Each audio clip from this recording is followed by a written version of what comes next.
जिंदगी आसान बनाइए, रोज अपने बच्चों को मजे मजे के केक बनाकर खिलाइए, वो भी बगैर अवन के। अस्सलामुअलैकुम। घर में बर्थडे पार्टी हो तो केक तो लाजमी ही होता है। अगर हम घर पर ये आसान केक बना सकते हैं, वो भी कम खर्चे से, तो हमें हज़ारों रुपए खर्च करके बाहर से केक लाने की ज़रूरत नहीं पड़ेगी। ये आसान केक आप खुद घर में बनाइए, खुश हो जाइए, अपने बच्चों को भी खुश कर दें। केक बनाने के आज मैं इंशाल्लाह तमाम सीक्रेट टिप्स आप लोगों के साथ शेयर करूंगी। अगर आपको ये रेसिपी अच्छी लगी तो लाइक शेयर ज़रूर कीजिएगा। बहुत ही नरम एकदम सॉफ्ट केक बनाने के लिए सबसे पहले हम लेंगे तकरीबन 6 अदद अंडे। अंडों को हम बहुत अच्छे तरीके से एकदम फ्लफी कर लेंगे। कुछ लोग केक बनाते टाइम कुछ गलतियां कर देते हैं, जो मैं आज आपके साथ भी शेयर करना चाहूँगी। अक्सर मेरे पास इस तरह के कमेंट्स आते हैं कि हम केक बनाते हैं तो केक हमारा बैठ जाता है, अंडों की स्मेल आती है, केक नरम नहीं बनता। तो सबसे पहले हम जो गलती करते हैं कि तमाम चीज़ों का नाप सही से नहीं करते। दूसरी जो गलती होती है अंडों की स्मेल की, तो वो वनीला एसेंस आप डालकर स्मेल ख़त्म कर सकते हैं। केक हमारा बैठ क्यों जाता है? क्योंकि हम बार बार खोल के चेक करते हैं कि हमारा केक फूला है या नहीं। यही सबसे बड़ी गलती होती है। तो इन तमाम सीक्रेट टिप्स को आप फॉलो करके केक बनाएंगे तो यकीन माने, आप जो बेकरी में कारीगर होते हैं उनसे कई गुना बेहतर आप घर में ये केक बना सकेंगे। अच्छा जी, अब हम यहाँ लेंगे पाउडर शुगर। ये तकरीबन हम लेंगे 1.5 कप के करीब। और यहाँ मैं आपको एक छोटी सी और टिप देना चाहूँगी कि आप साबुत जो चीनी होती है उसका नाप ना कीजिएगा, बल्कि आप पाउडर शुगर करके नाप कीजिएगा, ठीक है। अब हम अच्छी तरीके से चीनी को भी मिक्स कर लेंगे। चीनी डालकर हम 1 आध मिनट अच्छी तरीके से इसको मिक्स कर लेंगे। ये देखिए, आप देख सकते होंगे कि कितना ज़बरदस्त हमारा ये बैटर एकदम फ्लफ़ी है। अच्छा जी, अब हम इसमें तकरीबन 1/4 कप ऐड करेंगे ऑयल। आप ऑयल की जगह बटर भी डालना चाहें तो वो भी डाल सकते हैं, लेकिन हम ऑयल शामिल करेंगे। ऑयल से अच्छे रिजल्ट मिलते हैं। ऑयल डालने के बाद भी हम अच्छी तरीके से इसको मिक्स कर लेंगे। ऑयल को भी हमने मिक्स कर लिया है। अच्छा जी, अब हम एक बाउल के अंदर डाल देंगे तकरीबन 2.5 कप के करीब मैदा। अब हम क्या करेंगे, मैदे को हम छान कर लेंगे, क्योंकि आजकल आपको पता है मौसम ऐसा है, तो मैदे को हम छान कर लाजमी लेंगे। अब हम इसमें तकरीबन 2.5 से 3 चम्मच डाल देंगे बेकिंग पाउडर। आज मैं आपको साथ साथ मेजर करके तमाम चीज़ें आपके साथ शेयर कर रही हूँ, ताकि आपका केक एकदम ज़बरदस्त बने। अब हम अच्छे तरीके से मैदे को छान लेंगे।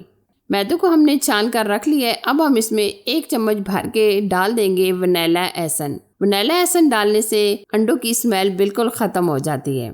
अच्छा जी, अब हम क्या करेंगे, बिल्कुल थोड़ा थोड़ा मैदा डालकर साथ साथ हम मिक्स करेंगे।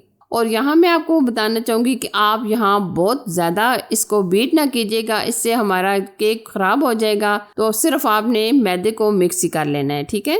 सबसे मेन जो चीज़ होती है, हमें अंडों को अच्छे तरीके से बीट करके लेना चाहिए। साथ साथ हम डालते रहेंगे, साथ साथ मैदे को मिक्स करते रहेंगे। अच्छा जी, आप देख सकते होंगे काफ़ी हद तक हमने मैदे को मिक्स कर लिया है। ये लास्ट वाला भी हमने मैदा डाल दिया है। अब हम तकरीबन लेंगे आधा कप के करीब मिल्क। इसमें हम 2 चम्मच के करीब डाल देंगे बटर। बटर हम वो वाला यूज़ कर रहे हैं जो अक्सर मैं घर में बनाती रहती हूँ। ये भी हम अच्छी तरीके से मिक्स करके डाल देंगे। आज की इस रेसिपी में मैं आपके साथ तमाम टिप्स एंड सीक्रेट शेयर करने वाली हूँ। बस आपने क्या करना है, रेसिपी को मुकम्मल फॉलो करते रहना है।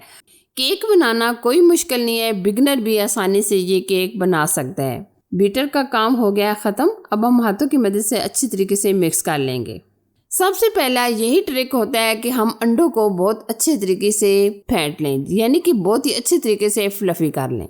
अब हम इसमें ऐड कर देंगे टूटी फ्रूटी। तकरीबन 1 चम्मच के करीब हम ऊपर मैदा डाल देंगे। साथ में हम इसमें ऐड करेंगे किशमिश। ये हमने काले वाला मेवा लिया है, तकरीबन हम 2 चम्मच के करीब ये भी डाल देंगे। अगर आप टूटी फ्रूटी और किशमिश नहीं डालना चाहते तो आप बगैर किशमिश के और टूटी फ्रूटी के भी बना सकते हैं ये केक। अब हम जिस बर्तन में सेट करेंगे उसमें हमने बटर पेपर लगा लिया है, और हमने ये सिलिकॉन के ये लिए हैं कप्स केक। इसके अंदर हम ये केक्स बनाएंगे। अच्छा जी, बैटर हमारा माशाल्लाह तैयार हो चुका है। अब हम क्या करेंगे, आधा बैटर हम केक पैन में डाल देंगे और आधा बैटर हम बचा लेंगे छोटे कप्स में डालने के लिए। अब हम क्या करेंगे, ऊपर डाल देंगे किशमिश और टूटी फ्रूटी। अब ये हम बैटर छोटे कप्स के अंदर थोड़ा थोड़ा डालेंगे, फुल भर के हम ये बैटर नहीं डालेंगे। अगर हम बहुत ज़्यादा बैटर डाल देंगे तो ये एकदम से हमारे केक फूल जाएंगे और बैटर हमारा बाहर निकल आएगा, तो इसलिए आधा आधा आप फिल कीजिएगा। अब हम बेकिंग की तरफ चलेंगे। यहाँ हम बगैर ओवन के बेक करेंगे। अब हम ऊपर से कवर कर देंगे तकरीबन 30 से 35 मिनट के लिए, और आँच बिल्कुल आप लो रखिएगा, तेज़ आँच ना रखिएगा।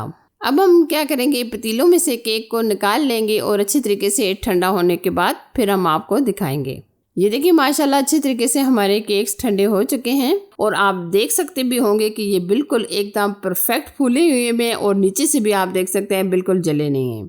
कटिंग करते हुए आपको केक नज़र आ रहा होगा कि ये माशाल्लाह कितना नरम और मुलायम बना है, और ये अंदर से भी बहुत ही परफेक्ट है। आप देख सकते हैं ये कितना सॉफ्ट और कितना स्पंजी हमारा ये टी केक बना है। ये देखिए एकदम नरमो मुलायम। आज बहुत आसान तरीका मैंने आपके साथ शेयर किया है। तो कैसी लगी ये मेरी फ्रूट केक की रेसिपी? अगर आपको अच्छी लगी तो लाइक कीजिए, शेयर कीजिए। चैनल पर नए हैं तो चैनल को सब्सक्राइब कीजिए, साथ ही का बेल आइकन को भी प्रेस कर दीजिएगा, ताकि मैं आपके साथ इसी तरह अच्छी अच्छी और नई नई रेसिपी शेयर करती रहूँ। Thanks for watching. अल्लाह हाफिज़।